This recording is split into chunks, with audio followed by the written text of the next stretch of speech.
Hello, and welcome to Embracing Your Earth Journey. I'm your host, Stephanie Briggs, and I am so excited to be here today with my dear friend, James-Olivia Chu Hillman. Welcome, James-Olivia. Hi, thank you for letting me host the host today.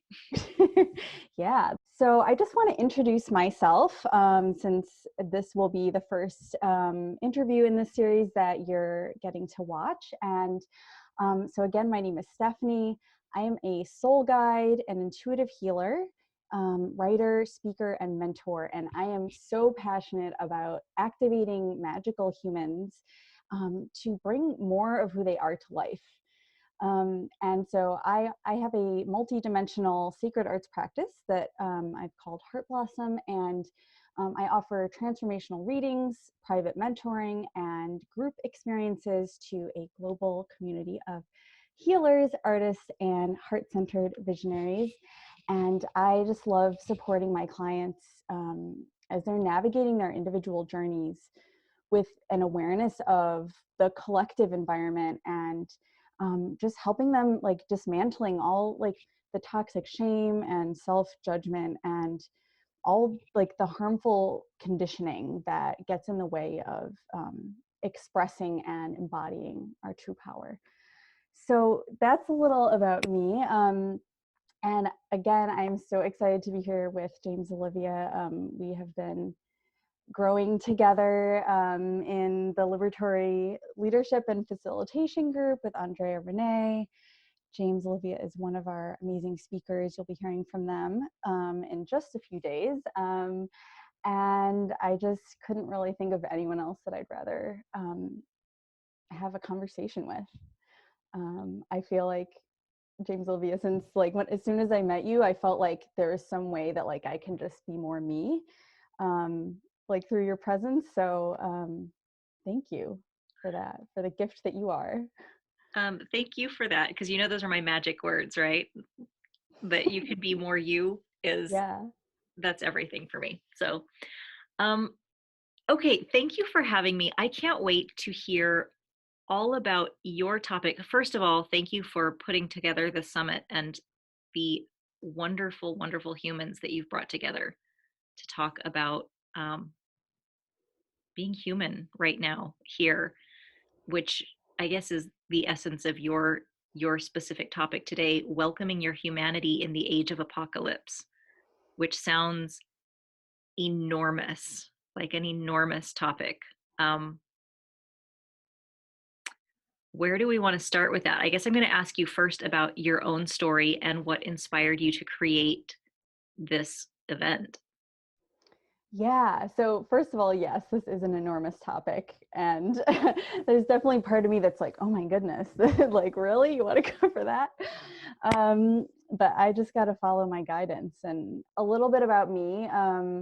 I grew up as like just kind of this weird kid and always was like super sensitive, like thoughtful, really aware, and just like noticing people around me, super creative, but yeah, definitely like never felt like I could fit in. Um, I grew up in a family where it was really stressful at times. There wasn't like a lot of support, um, and sometimes there wasn't really a sense of safety. And so I just like really tried my best to fit in and to be like the way I was supposed to be, and to do what I was supposed to do and be good and like be normal. Because I just, like every human, I wanted to be accepted and I wanted to feel like I could belong. And it just seemed really hard. And like it wasn't possible to do that as me. So yeah, I like found all these ways to try and like mold myself and just basically go through my life like with a performance. And most of this was unconscious to me. And I went through a lot of like depression and traumatic experiences and intense anxiety and just really hard stuff. And um, but eventually, around like my Saturn return, so like around my 30th birthday, um, I started experiencing like realizing so much more of who I was and just like the nature of reality and like all the elements of life that like I had been trained not to see and sense and know and like relate with. And it was really disorienting and led to some really tough choices, like ending major relationships and moving and just kind of like reorganizing my life. And it was hard and it was amazing and it was adventurous and like, but like as I've kind of like gone through the process, I've like realized that there are places where it's safe to be me. There are awesome people out there that I can like be me with, such as James-Olivia, and like I have things to share by just being me, and that's like a revelation. Um, so I'm really grateful for that, and also like every step along the way, there's been so much fear and so much conditioning and just so much like, ooh, that I had to like get through. And like one of the like recurring issues that I still sometimes struggle with is feeling safe, feeling like, do I even belong here on this planet? Like, why am I here? Like, sometimes I just feel like I don't get it. Like, what the way that we live here and like the things that people care about and the way they behave and the way they treat each other and the way they treat themselves. The more I've done this work with others, I've realized this so common experience of feeling unsafe and feeling like you don't belong and like just to an extreme feeling like you shouldn't exist as like who you are.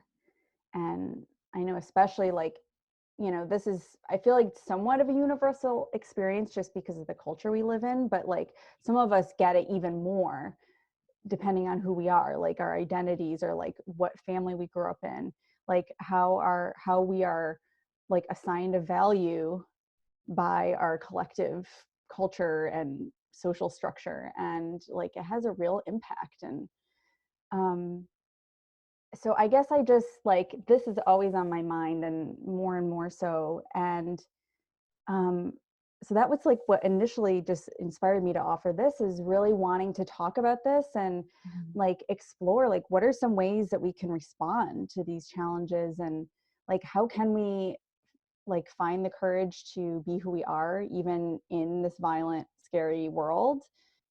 And so that's what I wanted from this. And like I had this idea to host this event months and months ago, having no idea like that we were going to be at this point of like a full-blown global crisis, like this is like a no going back type of event.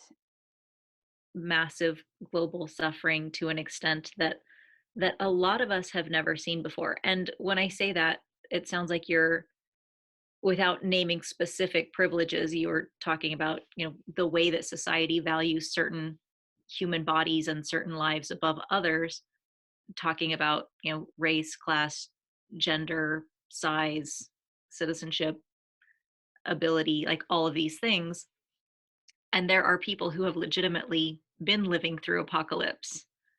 Um, and so this is, it sounds like part of when you talked to me about it the first time, it sounded like, you know, some of us have been living through apocalypse and some of us haven't. And there's a way to talk about these feelings and these experiences that might add some joy, value, resilience, um, grace, whatever we can add to our lives, not knowing months ago that COVID-19 would put us all in lockdown for these final conversations, and we'd be having them from a much different vantage point. Yeah, yes, all of that. That sort of leads me to another question of,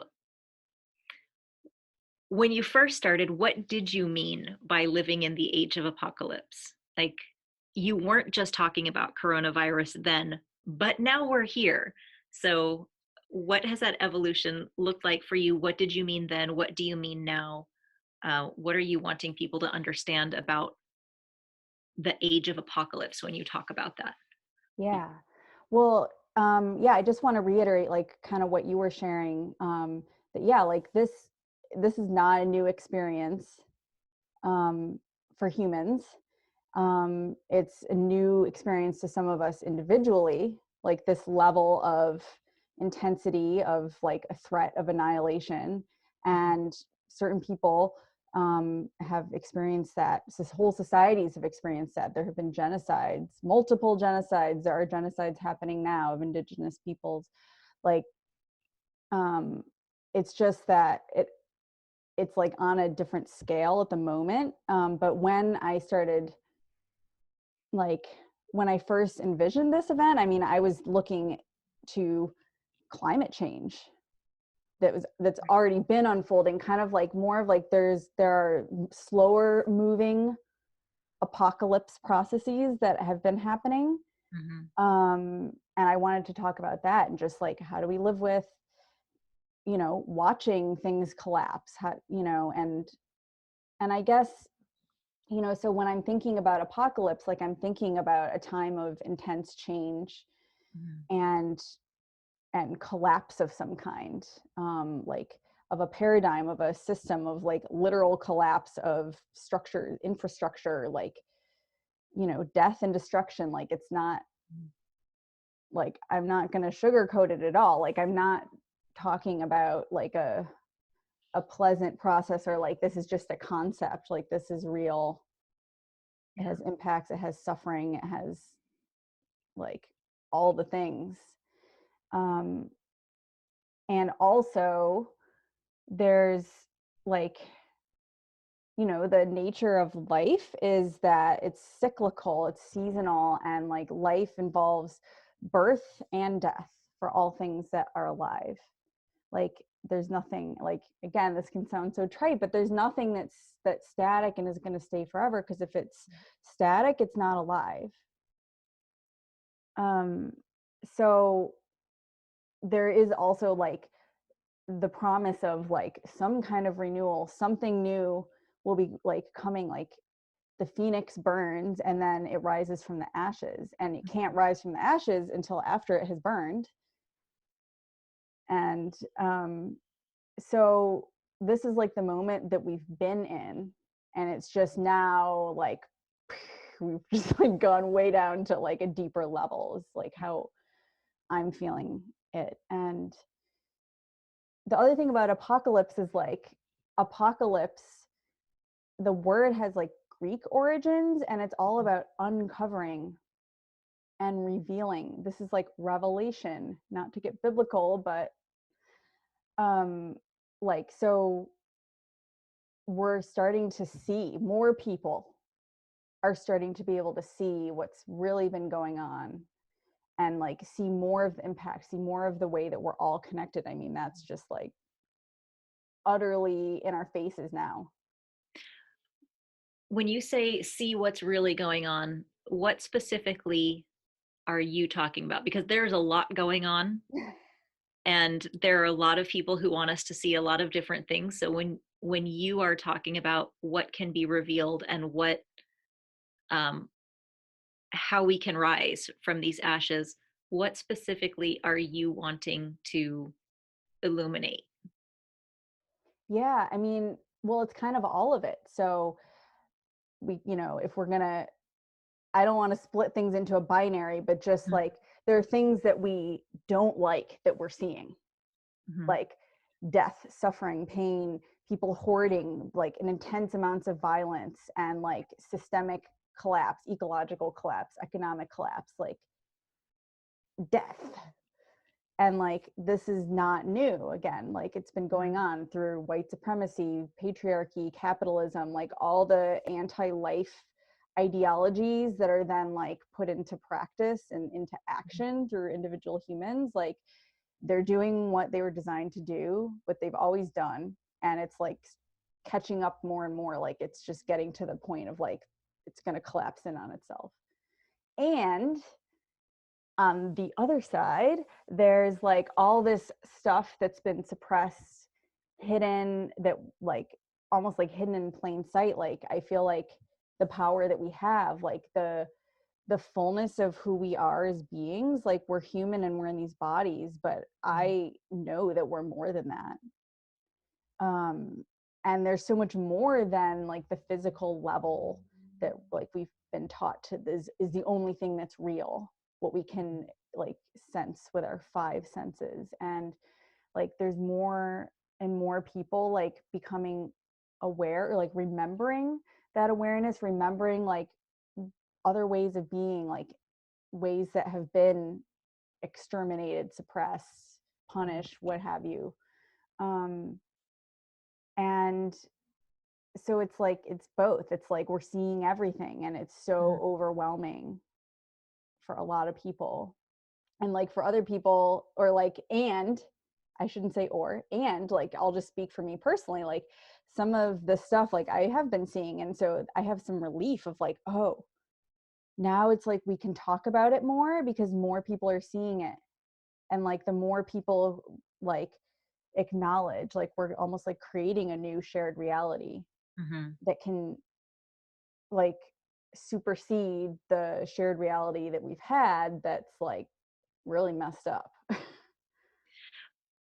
It sounds like the shared reality that we've had that's really messed up has been a lot of superficial veneer covering up, on the one hand, what you call death and collapse and all these systemic things are like the systemic ways of being an extractive relationship, like these greedy, extractive, punitive, hierarchical relationships. So when you talk about white supremacy and patriarchy and capitalism and all these things, um, that are just not sustainable. Like we're seeing the unsustainability of the relationships that we have on a systemic and global level. And then also, um, I don't want to dance around your witchiness. Like the the more magical, more sustainable, more in tune, natural and supernatural ways of being in relationship that are meant to be more sustainable. Um, did I catch what you were saying in a Yeah, kind of absolutely. nutshell there? Yeah, no, I mean the magic is like, I'll just say like clearly, like magic is real. Mhm. And like it's been a lie that was intentionally implanted in us that it's not real, Yeah. because it cuts us off from like the support and nourishment and power that's available. Mhm. So I feel like I'm not excited about all the suffering and that's going on and that's going to continue. And like I wish that we could learn how to see without having all the suffering. And I'm excited about what's possible. Yeah. So it's that like that complexity that's like not available when we're in the fake veneer of like all Yeah. the crap that like they fed us. Well, it's almost as though in the pretense that there's no suffering happening, nothing to see here, we couldn't access the medicine because we couldn't acknowledge the sickness. Hmm. And so with what's being revealed, it's like, oh no, this is gross and this is sick and this is wrong and this is harmful and there is suffering and we can't do the healing and we can't access the medicine until we acknowledge what's actually happening. Yeah.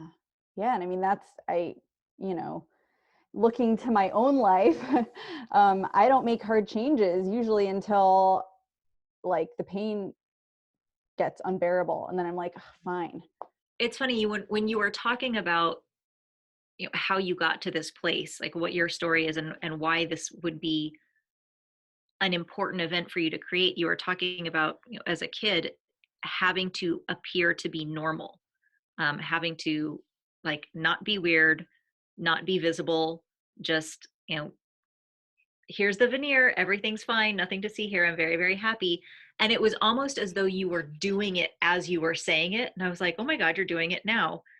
And glossing over the very real parts of your own story that included depression and included anxiety, and or include, and I wouldn't even, like, I don't want to relegate it to past tense if it's an experience that you still have.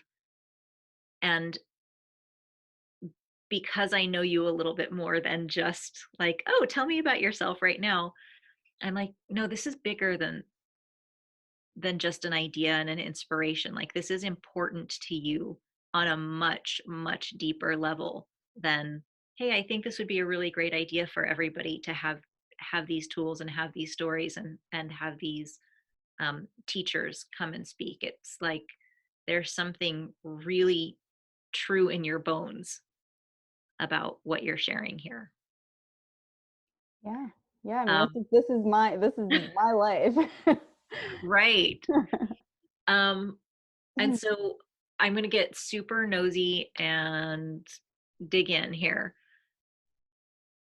How does trauma fit into all of this? Because that is personal. And now you're talking about what we're going through collectively.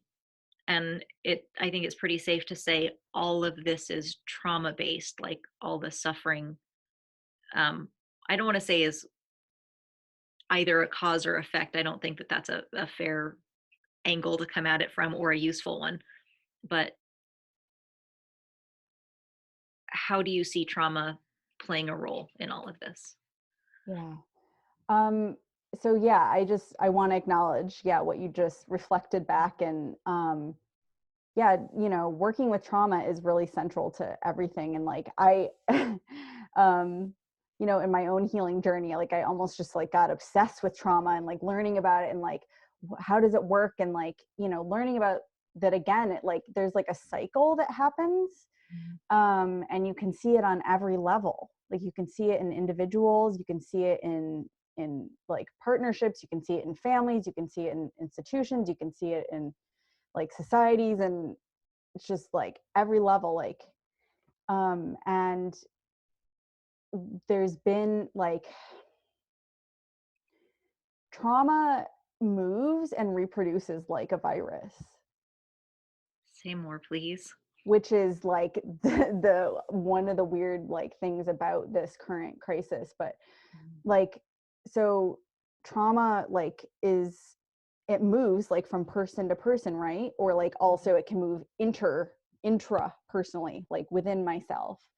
um and to the extent that like it's unhealed, it will continue to perpetuate, usually like mostly unconsciously, Right. um like within and without. um and and it's viral in its movement. Like it will keep going until someone like has immunity, and like the immunity is really like the the ability to feel it and be with it and bring acceptance and love. And like, because the trauma impact like lives in our bodies, and it impacts us in our bodies and emotionally and mentally. And it's like, it's again, it's all levels. It's so much bigger than just like any one incident or like one pattern or whatever. And it can be insidious like that. I'm going to ask you what's going to sound like a goofy question. For people who are not well versed in trauma, what what is trauma? What do you mean when you say the word trauma? Mm-hmm. And and how does it like I'm thinking about it as a virus, like, oh my gosh, it can move from person to person.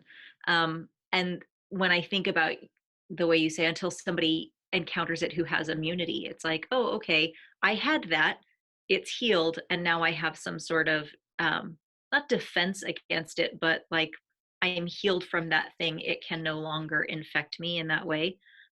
That is how I'm thinking about immunity to a virus. But what is trauma? What do you mean when you say it? And how does it move and how does it stop? Yeah. Thank you for asking. Trauma is basically like where a wound has been created in some, like through whatever means, or some kind of violence has come intentionally or unintentionally at us, and has created a wound, and there hasn't been an ability for that wound to heal. So like an emotional injury. Yeah. Okay. And I mean, trauma can happen, like we can have physical trauma as Mhm. well. Um, but like I'm primarily thinking of, you know, like the emotional and mental, like psychological Okay. impact, because, you know, that's unseen. So it's tended to be erased. And so basically, like until you have what you need to heal, um, it's going to like stay with you. Hmm. And again, this is like an automatic process, and it's part of actually like how our human system is designed, because that's how we survive. And so it's a survival response. um like, you know, a lot of times like we dissociate, we like remove our awareness of Hmm. the wound, when we don't have the resources to like be able to tend to it so that it can heal. You know, that's the basic gist of it, and that can look like many different ways, depending on like what our individual system has available and like what we know how to do. And so like we'll do whatever we have to do like in the short term to like just survive. But like when we're in that survival mode, we're like physically, like in our nervous systems, we're in fight or flight. And there's like a hypervigilance, and like when we're in that, it's not possible to heal. We Hmm. actually need like safety and protection from the violence, because if the violence coming at me, I can't heal, I can't relax, it's not safe. Right. So like we need some kind of protection Hmm. and like a space where we can do the process of healing, which basically, you know, involves tending to whatever the wound has been. And this is a process. It's not like, oh, I slap a band-aid on it and now it's all better. And so like when I referred to like immunity, it's not quite the same as with a virus of like, oh, now I've had one traumatic thing and I've healed it and now I can never get traumatized again. But more that, um, you know, when we're going through the process of healing these like deep wounds that have been with us, like throughout our lifetime, like ancestrally, intergenerationally, like as our like a way of being for like a long time, that like it becomes like more and more unconscious. Hmm. And so I just see that like so much of these like systems and ideologies and everything that's like perpetuating the trauma is, it's like based in the survival mode and based in fear. And so the violence is like a projection of, ooh, I'm not safe, I gotta attack you, because it's like every person for themselves, and it's a Hmm. cruel world out there. And so I've gotta do this, and like it just keeps going unconsciously. So the immunity is more like the consciousness as Hmm. well, of like, oh, now I can see this pattern. And the more I can see it, then I can choose like, oh, is that how I want to be? No, I'm going to choose something else over here. And I can choose something that doesn't perpetuate the trauma. Okay, so it's not necessarily that the trauma is passed from person to person in and of itself. It's violence causing trauma, and then violence as a protection causes trauma, Continues to cause more trauma. right? And so violence is a form, violence or dissociation or whatever we're doing is a form of protection, or like an attempt at protection through which we continue to perpetuate more and more trauma until someone says, oh, you know what? I'm not going to respond in a violent way. I'm not going to perpetuate violence, and therefore the trauma is going to end with me. Yes. Awesome. What does that mean for the age of apocalypse? Well, what I see and like what I know and like what I've, the understanding that I've been given, you know, from my magical guides, and you know, tuning into like a soul level awareness that I have, you know, is that this is like a pivotal moment for existence, right, on this planet. There's so much going on, like, and um that there are so many humans who are here right now, who are here like to bring more consciousness, who are here to be the end of the line with that trauma, with the Mhm. ancestral patterns, like just people who have the courage to heal. Because it's not like, healing isn't like for weak people who are all soft and sensitive and like can't face real life. Like there's nothing sometimes more gruesome than like facing trauma and healing it and feeling like sometimes like feeling like you're literally about to die or you wish you would. Like I've felt that more than one time. And like the wanting to die is like I just want this to stop. It's so painful. I need relief. I don't care if that means I'm done here. Like, so I don't want to make light of this at all. Yeah. Like this is a huge undertaking. Um, and I believe that especially if anyone's like watching this, like most likely you're someone who could have the capacity to be part of this process. And like when like we individually make the choice to like disengage to be the end of the line, like the more of us who do that, then it's like there's less of that pattern happening. Yeah.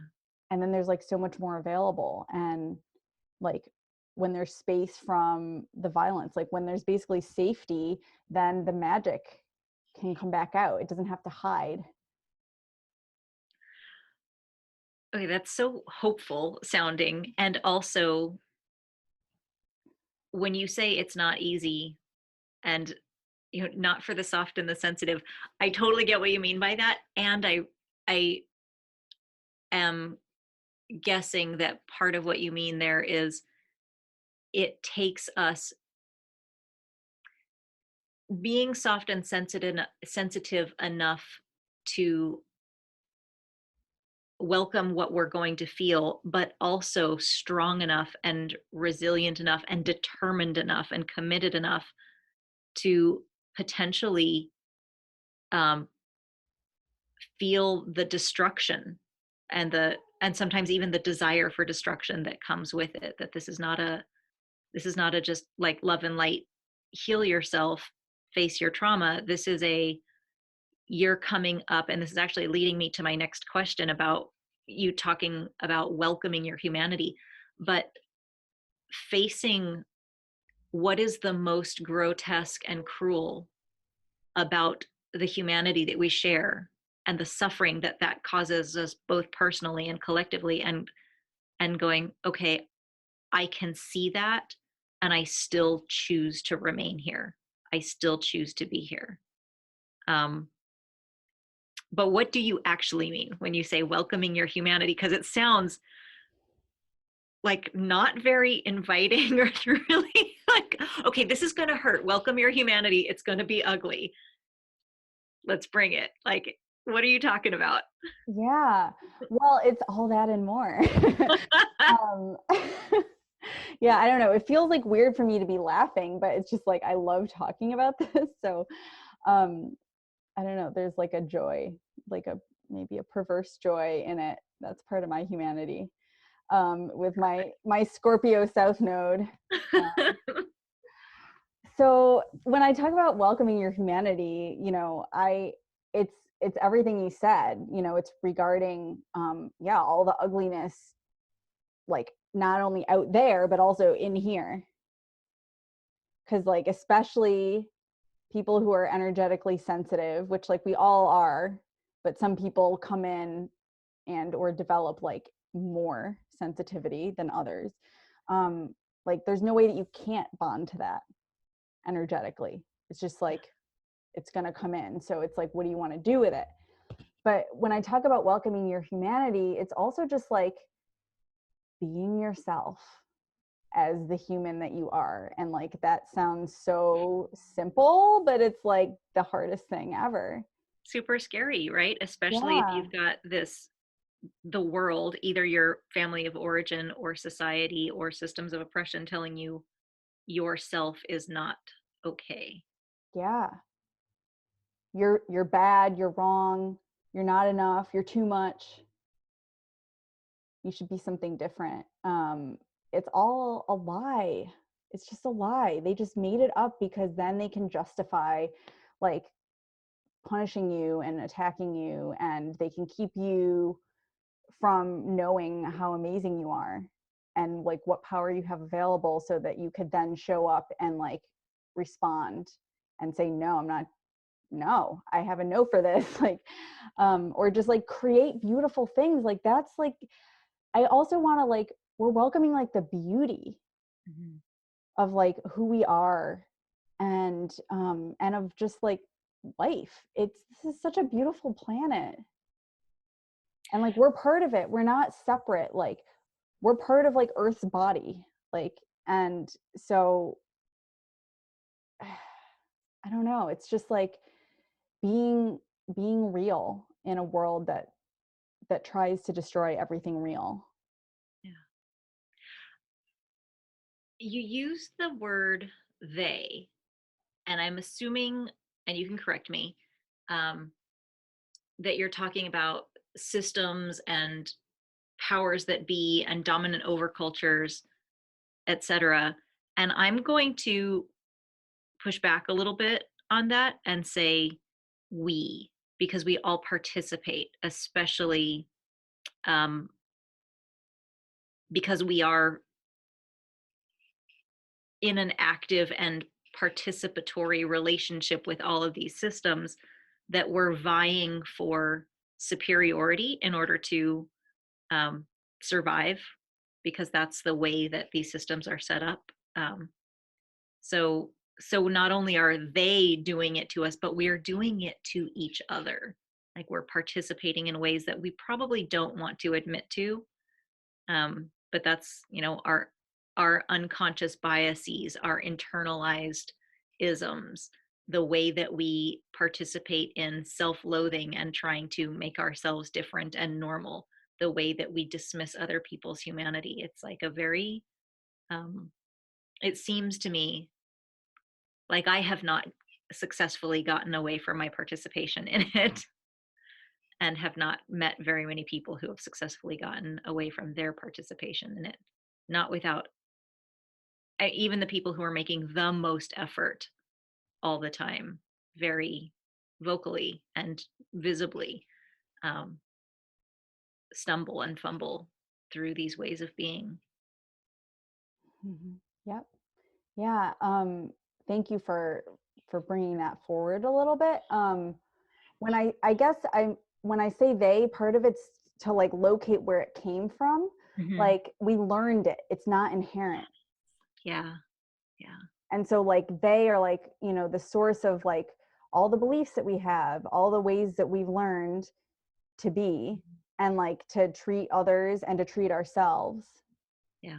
And yeah, you're right. Like it's like the calls coming from inside the house now. Yeah, that's a thing that I say a lot. We come by it honestly. Like Mhm. we have been raised by these systems, and so we replicate them. Um, okay, so our humanity then is not just all the cruelties that we're capable of and all the violence and the harm that we're capable of, but also the, as you say, the perverse joy and the magic and the medicine and the ways of being that have been forgotten or kind of secretly passed along, the ways of healing. Um, what else? What else do you want to say about what our humanity means for you? I mean, I guess like I just tend to think of it like in a really basic way as well, of just like every moment is like an expression of our humanity. Like I don't even know how to like I don't, Yeah. how could I possibly articulate what humanity is?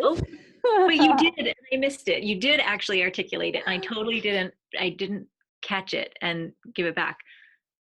Showing up as who we truly are. That was that was a beautiful articulation of it. Um, okay, so it's one thing to say the words "show up as we truly are." What does that look like and mean to live that and practice it? Like you just said, in every moment. Um, how do you do that? Well, I'm learning. um, so, you know, I mean, like what I want to say first is that, again, like I want to emphasize that it's a practice. and it's a process, and this is a journey. Like this is what, like our human experience is a journey. It's something that's unfolding throughout the entire time that we're here. And so that's like the good news and the bad news, you know? It's like, it means again, like we can't just like, oh, I figured it out. I found the right way and now I'm going to do it right. And that's that. Now I'm a perfect human. That's, that's not real.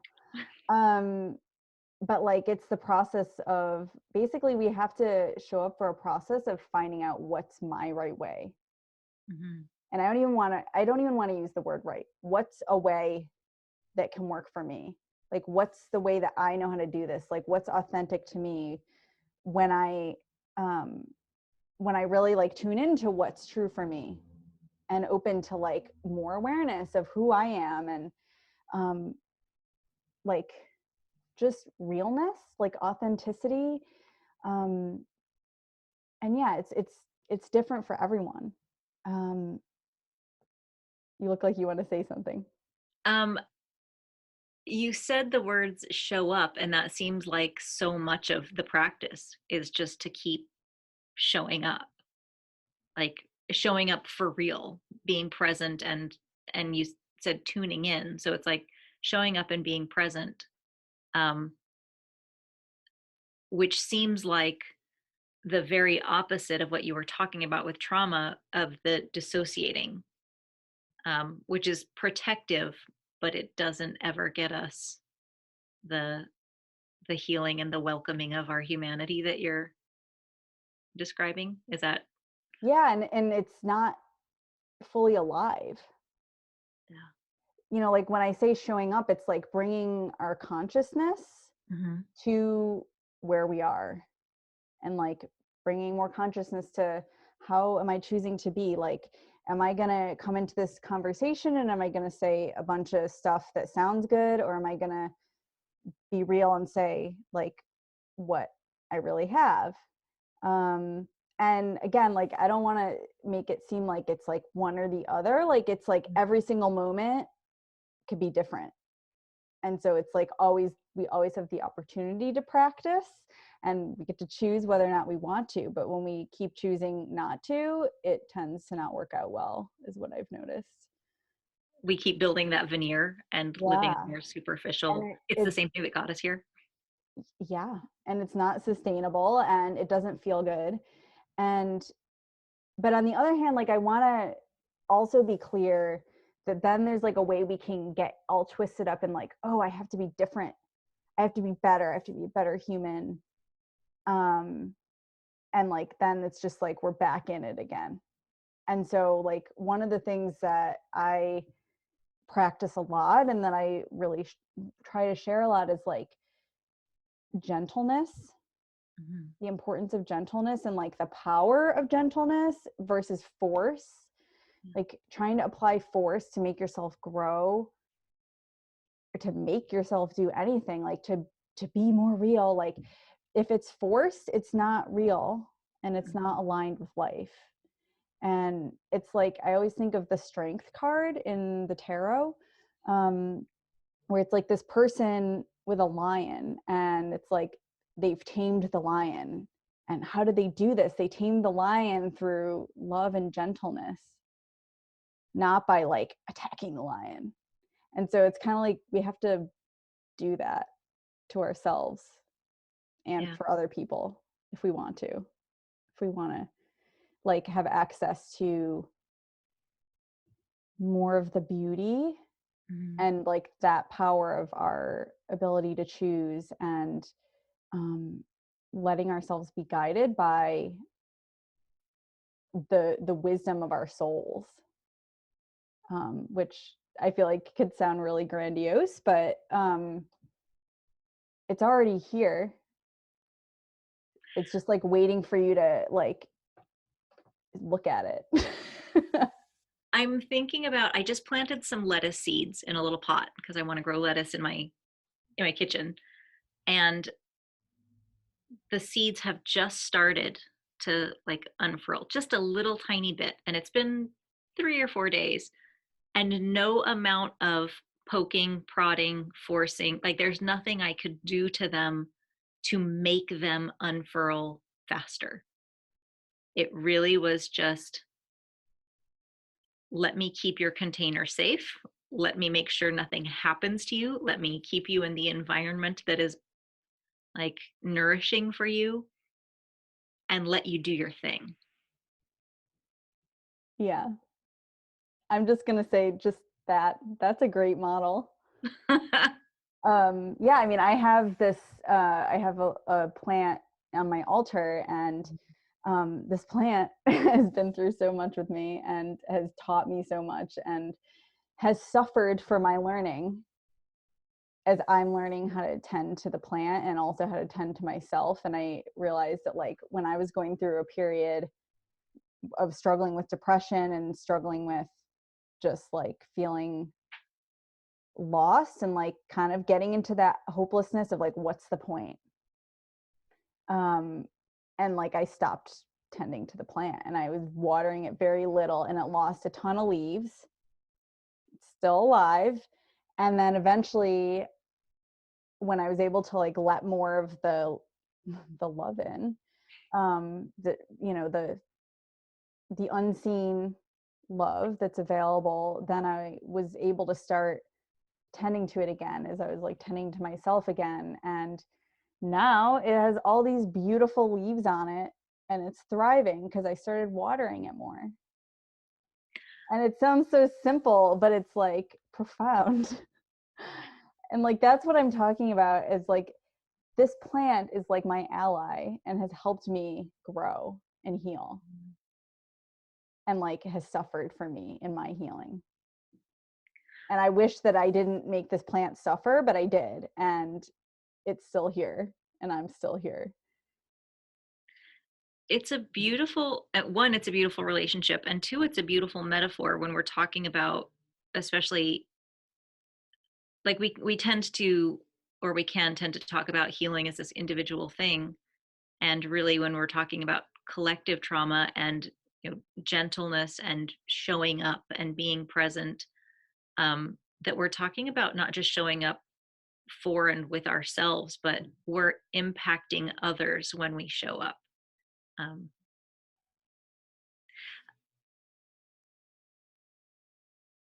what resources are available for us in the process of showing up, doing this practice of welcoming our humanity? Like, because it's not something that we can do necessarily. I'm not going to say we can't do it alone, but we're social mammals. Like, I don't think we're intended to do all the healing alone. Trauma happens in relationship, healing happens in relationship.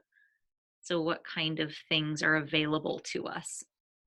Yeah. I know this is like so important to you and your work as well. And like for those who are watching, you will get to learn a lot more about that shortly. But yeah, I mean it's relational and there are so many different people we can relate to. And when I say people, I don't just mean humans.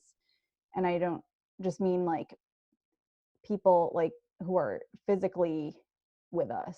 Um, like, so I would agree that we can't heal alone. And there are resources that we have available to us, like within that transcend like physical space and time. And so that's like one of the reasons why like we're actually never alone. It's like the feeling alone is part of the like mind game and Mhm. like the like false reality that we've learned from like everything that we've talked about. um and so it's like again it's like simple but not easy is like it's building relationships and pathways to support and protection and safety.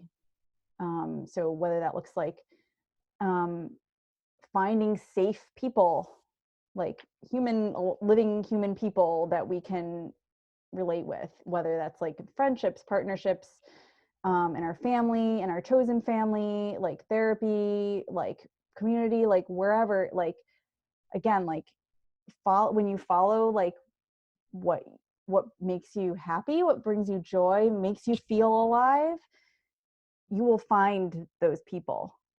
You actually, in my experience, don't have to look as hard as you think you do. At least I haven't had to. It's like when I was trying so hard to be, because I want, like, I should be fitting in with these people. So these have to be my people. So I have to change to be with them. And then I realized, oh, if I start being me, what will happen? And then I realized when I start being me, then I find the other people who like me and love me as me. um, so there's that, but then also like what we can do on our own, which isn't really on our own, but like, you know, not all of us have access immediately right now to other humans, Especially now. especially right now. Right. And, you know, if we have a lot of trauma, it can also just feel really unsafe Yeah. to be around people, like until we're able to get more healing and like ultimately feel more safe within us. And that's a process that, again, can't be rushed. We can still call on the unseen support. So again, plants have been so huge for me. It gives you another being to care for. It's like a way to practice that caretaking, and also just like they're present with you. They're here. They're like in the space with you. And if you like, if you open to relate with them, you can. Like I had an amazing tree at the park that was so like healing for me, and like I still call on that tree sometimes, like when I need to feel safe. Um and then like we can call on our ancestors, we can call on like spirit guides. Like it doesn't have to be a certain way. Like I Mhm. don't have to call on, you know, a spirit guide who looks like a person and is wearing a long robe. Like my guide might be like some kind of like a color or a light or just a Mhm. sensation, or like it can take so many different forms. The form isn't the point. The point is to call for help and to open to like the shift in energy and consciousness that's possible. And it can be very subtle. And so when we like practice it, that's when we're building relationship.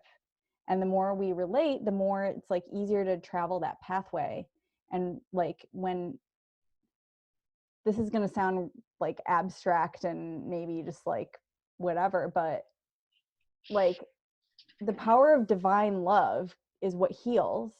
And divine love is kind of like what I understand is like what we learned, you know, in our skills for relating. Unconditional positive regard is Mhm. like a suspending of judgment, regarding all as positive and unconditional, and remaining committed to your integrity. So it's like I don't need anything to be different.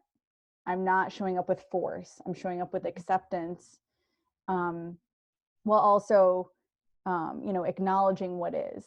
Um, and that acceptance is so crucial. And like, I feel like I've healed so much shame and self judgment through the process of UPR. And it's not easy, but we have access to that energy through Mhm. these other beings, and they want to share it with us.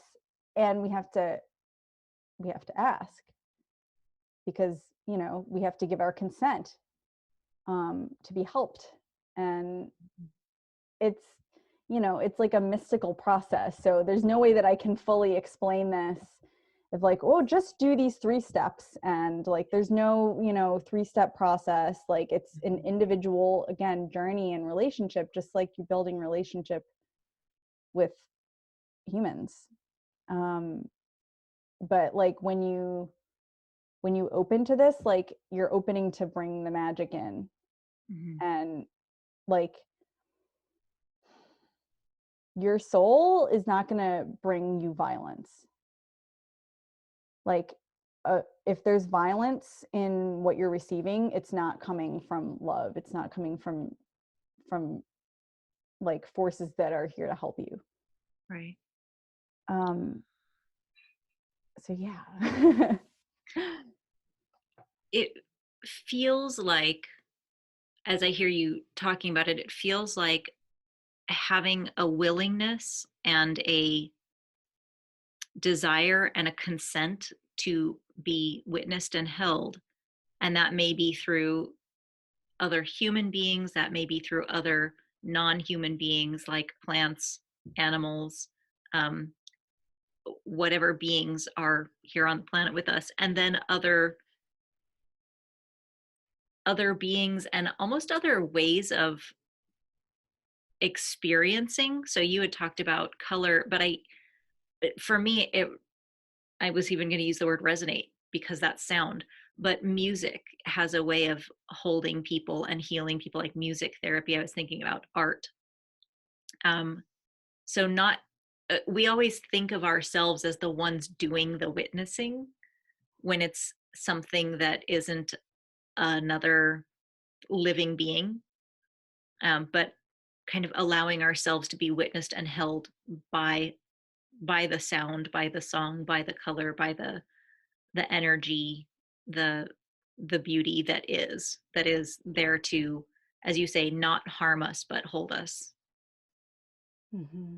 Yeah, and it is energetic. That's part of like the level that it's working on. And so like, if this is like, if we're not used to connecting on that level, like we may think there's nothing going on. I don't feel anything. And so it's like, again, that process of like almost like attuning to Mm-hmm. it. And they're like, most of us know how to attune to music. But we have to maybe learn these other ways, these other channels. And yeah, there is like, it can be visceral Mm-hmm. to receive that, the witnessing and the love. Yeah. And it's for you, like it's for everyone. Yeah. And I feel like it's like our responsibility if we know that it's available, like there's no virtue in like denying yourself that. Mm-hmm. It doesn't serve anyone. I'm going to poke with a question. Why is that so important, and why is it so important right now? Like, I hear you say it's, you know, there's nothing wonderful about denying yourself healing. And yet, some of us are very committed to our own suffering. That can be me in moments. And so, not just why is it so important, but like, why now? Because we're in this moment a COVID-19 lockdown, pretty much globally, but that's not the only thing. So, what do we need this healing for? Yeah. Well, kind of going back to like what we were talking about earlier with this apocalypse process and the creative cycle of life, that like, again, like there's a space here to co-create, like what are we moving toward, like how are we going to move through this, what's coming next. Like, do we want to keep creating what we've been creating? I don't. So like, what now, right? Like Andrea's favorite question. And so it's like we have this opportunity again to like commit even more to being who we are, because it's kind of like there's no other way. And like we've tried the other ways and they're not working. So like maybe it's time to try this, and like just like unsubscribe from all the bullshit and the mind games and everything that like was installed in us and that we've been carrying out and perpetuating. Like, right, those systems are made of individuals. And so like for me as an individual human, I can like, I have choice over the impact that I make through how I show up. And like, so what I'm saying is like, we need help. We need like new old ways of like living here on this planet, because the ways that we've been doing don't work. Um and again, like if you're here, then like you're here to do this. That's what I believe. Like, to the extent that you're able and you're willing, right? Like, Mm-hmm. it's not a competition, it's not something to force. But I don't know, I just feel like if someone's like watching this, then you probably care. Okay, so I mean, I'm in it, so you know I care. And and it sounds like there are very dire consequences if we don't change something right now, if we don't course correct, um, and and lift the veil, lift the veneer, like get rid of the pretense. And I'll make a really gross analogy, but like rip off the scab because it's festering, the wound is festering. um, what do you see as the possible consequence for us not making this change? And I know that's like, I don't want to take us down an awful road there, because we can imagine lots and lots of terrible things, but it seems pretty important. When I hear you talk about it, it's like you perhaps, I know you're witchy and you see things that I don't see. So there might be stuff that you're not wanting to say, like to everybody, how gruesome it could be. But if there's something that you want to share about what you know about what could be coming if we don't course correct, but also on the flip side of that, what's possible if we do course correct and if we do make space for our whole selves, for our humanity and our divinity, what's possible then? Yeah. Oh, goodness. Um, I mean, I feel like, what the worst case scenario is like more of the same, which has been pretty horrifying. Suffering and enslavement and destruction and like, the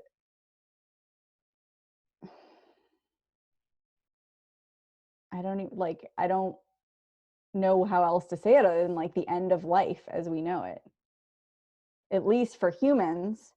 And I guess like one thing that actually terrifies me is like the only remaining humans will be the ones who hoarded and killed everyone else.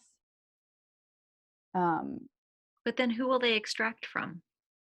well, eventually there will be no one left because they're going to extract from each other until it's exhausted. So it's like, this is, it cannot continue. It's just energetically, it just can't. um and so I'm not going to say necessarily like Earth won't survive. I don't know, like I don't do like prophecy, but it's just, I think, you and I are probably pretty clear. It's like this just, it's not sustainable and it's getting close to being exhausted. Yeah. And it's just going to be more and more and more suffering like in that process. So we'll just exterminate ourselves, and the road to that inevitable extermination will be massive human suffering on the scale that we're already seeing it, just continued until the earth ends us before we end it. Basically, yeah. Okay, grim as fuck. So let's talk about possibility. Yeah. Well, the possibility is that we open to be channels for the magic, and Mm. like the possibility, like, again, like magic is like mysterious, and like I don't even know how to define magic exactly. It's like subjective. It's like um but I also feel like life itself, like the the energy of life, the creative life force is magic, like expressing itself. And so it's like when we let individually like choose to be channels for that, like it can do its thing, because life is so resilient, and like it doesn't go down, easily. Like, look at those little sprouts popping up in between the concrete. um there's You can do a lot, but like it's really hard to bring life to a complete halt. So like if we can align with life and like and let ourselves like be part of it, because we are, if we stop pretending that we're not part of it, then like we can, like I don't even fully know what's possible. Like I only trust that like it's got to be better than this, and like if we could bring more of our consciousness and like we can actually like be that channel and like anchoring of more of that divine love and acceptance that all like lets life flourish. So like I guess like my vision is, you know, that we're alive together.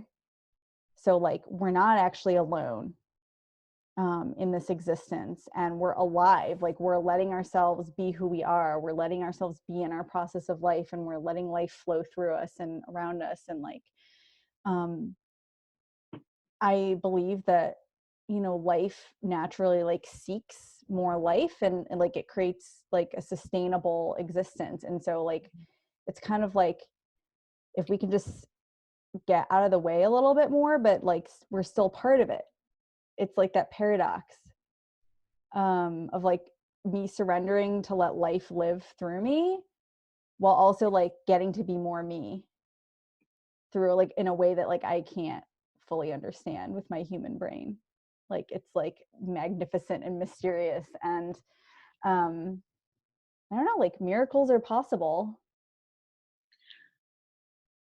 When you say magic, and I hear you talking about life and divine love, and would you say that you're talking about something separate from what other people might call um, spirit or God or mystery or the universe? Or would you say these are all different names for a similar element of life?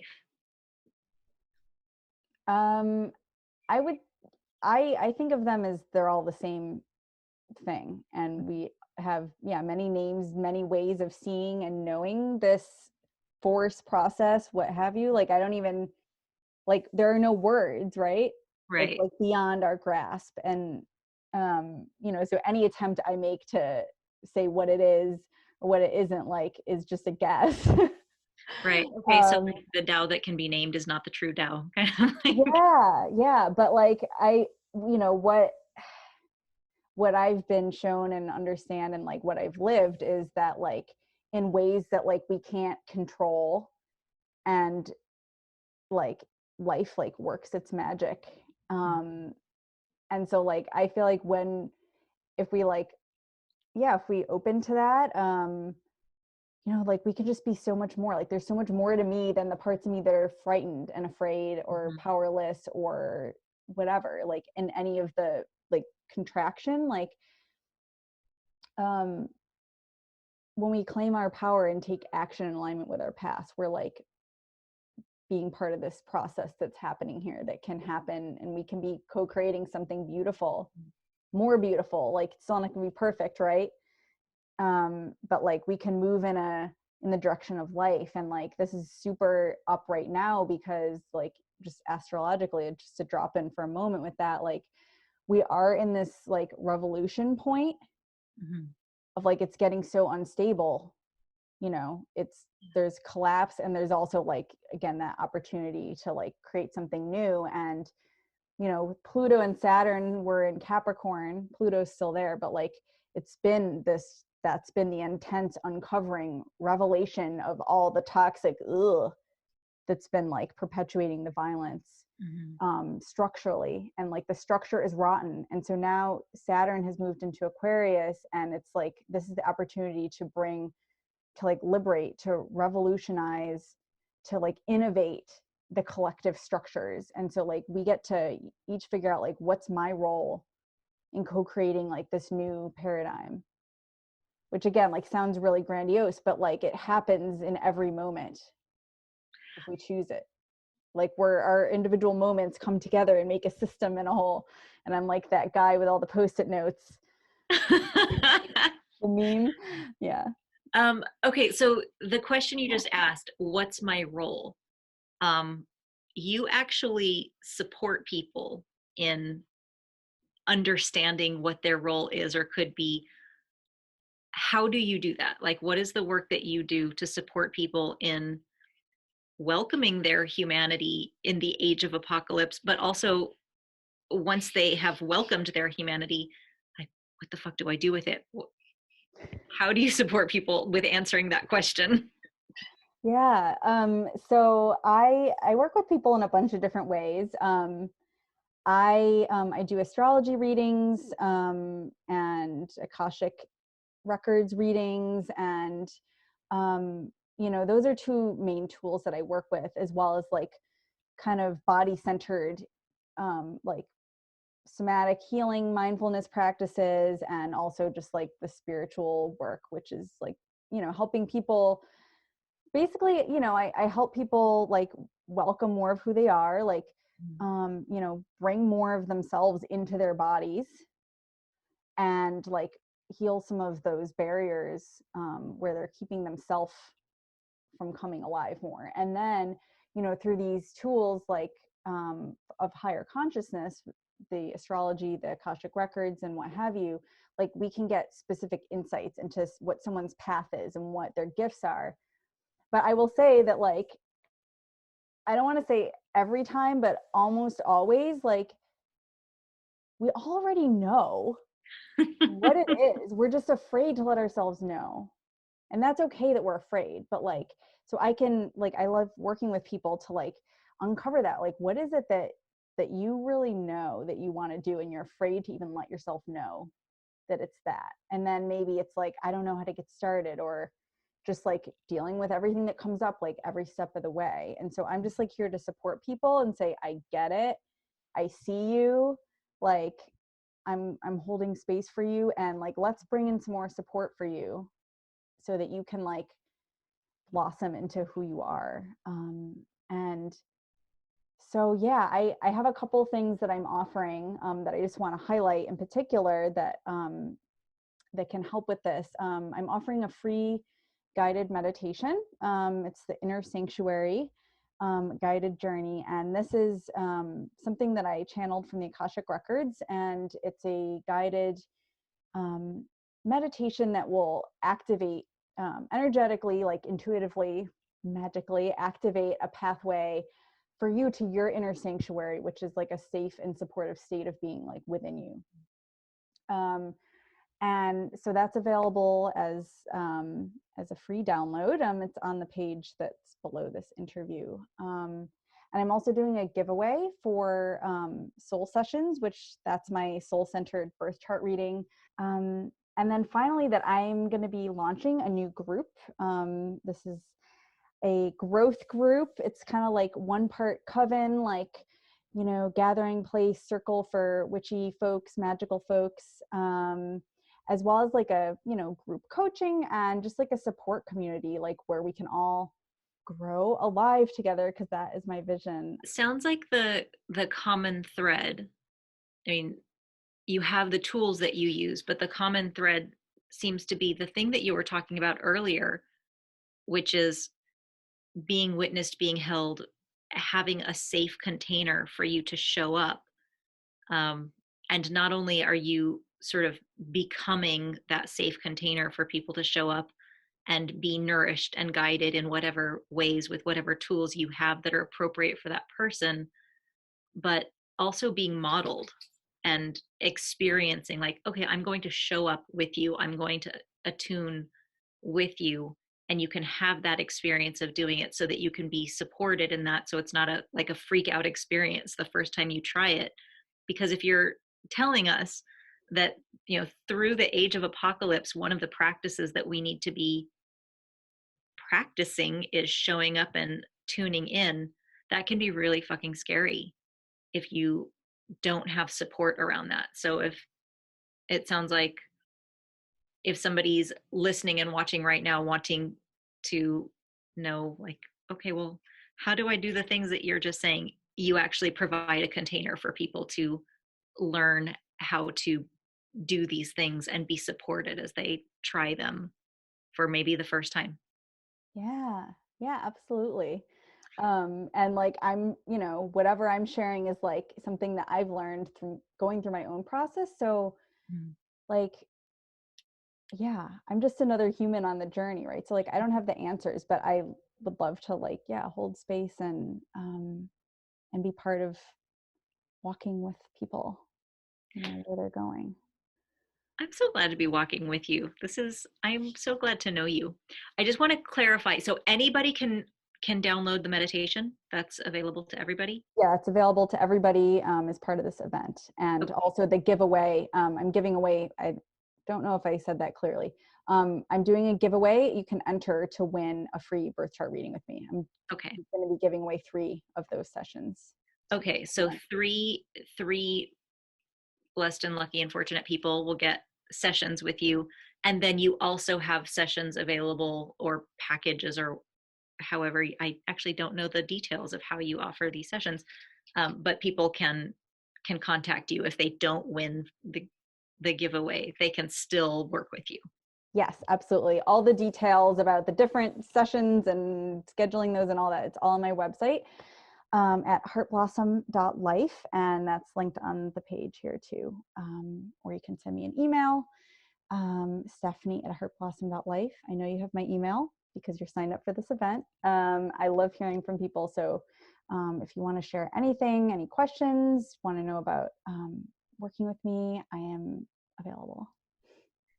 And I forgot also the group. And when does the group start?